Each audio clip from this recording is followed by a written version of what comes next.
Hey, wise guys, it's Penny with Pennywise Coaching.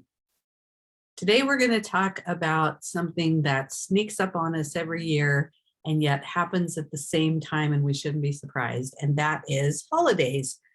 Around Thanksgiving, Christmas, Hanukkah, that time of year, we tend to spend a lot more money than maybe other months of the year. And people have this crisis kind of feeling like, oh my gosh, it's Christmas. I need to buy Christmas presents. And yet it shouldn't be a big surprise because it happens always on December 25th. So when is the best time to plan for holiday spending? It's right now.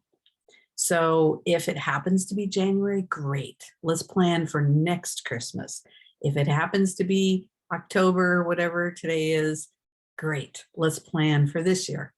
So there's lots of things to take into account, and I hope that you'll get my free ebook and the holiday spending plan that you can do your own budgeting. But I wanted to give you a little bit of tips around some things that I've learned over the years that kind of make it less stressful. So maybe you're a shopper who shops all year, or maybe you're somebody who, starts December 15th or 25th, 24th to get your gifts in. You can find the better deals the more time you have, of course.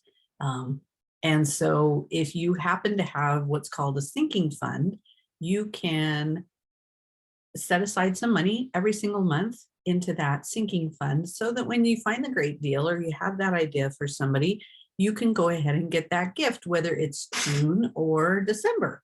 So I encourage you to figure out how much you're going to be spending. And I go into this in depth in my book, but I just wanted to kind of give you a little pointers. If you're putting things on a credit card every year, the statistics show that most people are spending around $1,000. It's probably higher than that per person for Christmas. And there's something like $1,400 of debt that the average person is carrying into the new year, and sometimes 3, 4, 5 months. So just because you found something on sale, if you put it on a credit card, it wasn't a sale, right? Especially if you're paying 25 to 29% interest on that credit card. The statistics show that we spend more when we spend on a credit card. We just really don't feel it the same way that we do if we use cash or an equivalent to cash, that you can see actually how much you're spending. So that great sale may actually cost you 15 to 30% more than the price of that ticket item if you're carrying it and paying interest on it. So plan ahead and figure out who all you're spending money on this year. There are lots of people and things in our lives that we love, and it's super easy to get caught up in the excitement of the season and that you want to, buy for everybody, or you feel obligated to buy for everybody, whether it's your coworkers or your neighbors or your kids' teachers or whatever. There's a whole list of ideas in the ebook, and you can kind of get your head around, oh yeah, I didn't think about that kind of expense, right? So there's also some holiday spending tips that you'll be able to download with this as well. So I hope that you'll choose to click on that and share with your friends and get this out so that we can start being intentional with our holiday spending. So one hack, if you will, that I really believe in is either pulling cash for your Christmas expenses or setting aside it in a specific account. So one of my favorite tools that you may have heard me talk about now is called Cube Money, and it's spelled with a Q, Q-U-B-E, money. And it's a spending app it's tied to a bank account, and you actually can put money in different buckets and different envelopes, if you will, and use it digitally. It comes with its own debit card, and you can set aside money all year long from every paycheck or from a bonus or from a tax refund, and then know that's what your Christmas spending is going to be. And I'll put a link to that in the email or down below here so that you can take a look at that. Maybe check it out for free. They have companion cards where you and your spouse could be on the same page with how much money you're spending on groceries or gifts. And you can see it in real time once you spend it. So if you put $500 in there every time you spend, it's going to keep deducting from that total. So in today's environment where cash has gotten a little hard to spend lately, with all the online purchases, Amazon, deliveries, dining, whatever, I love Cube Money for the convenience of it, but still to hold us to our plan and hold us accountable to what we said we were going to spend. So I would encourage you to do that or pull cash. Or some people buy like a dedicated gift card, like a Visa card for that season and say, okay, when the money's gone, it's gone.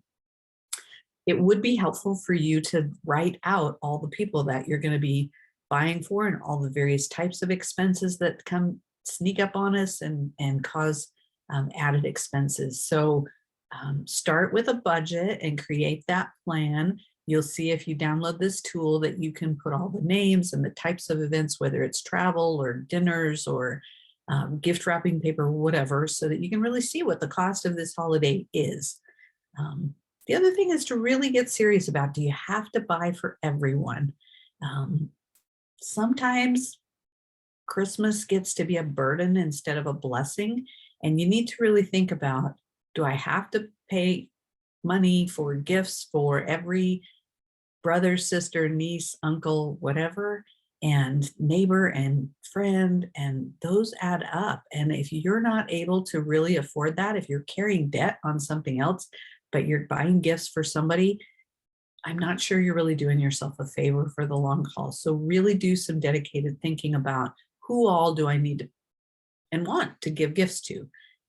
I think the other important part is to have that conversation with them now, sooner than later, so that you can broach the conversation to say, maybe could we just enjoy each other's company or, I don't know, make crafts or baked good swap or something like that, instead of always feeling this need to spend X amount of dollars, because if they spent $50 on you, you need to spend $50 on them.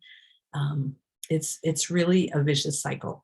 And one of the best ways to really take a look at this is, there's a book by Dr. Gary Chapman called The 5 Love Languages. If you've never read that, I would encourage you to do that, or Google search the little quiz that you can do to find out what your love languages are. You need to know what your love language is, but you also need to know what their love language is, so that you can love on your people in the way that serves them. For me, it's acts of service. So I love gifts, but I really love when my husband does the laundry or cooks dinner, probably more so, because that's speaking to my love language. So you need to know the people around you, what you think their love language is, or have them do the quiz. And maybe there's this quality time. Maybe they would just as soon, if it's your mom or your grandma or something, that you just came over and hung out with them. They don't really need another trinket in their house, right? Or something that expires, or you eat. All those things can just be another thing in the process. So start having the conversation now, so that it doesn't become an issue when you do have it. And maybe they'll appreciate the fact that you're bringing up this subject. So I hope this is helpful to you. If you find it helpful, I hope you'll share it with your friends and family and encourage them to get the downloads and really start being intentional with your spending, instead of making this a stressful time of year. Really, this can be a blessing and a joyful time of year. Be wise.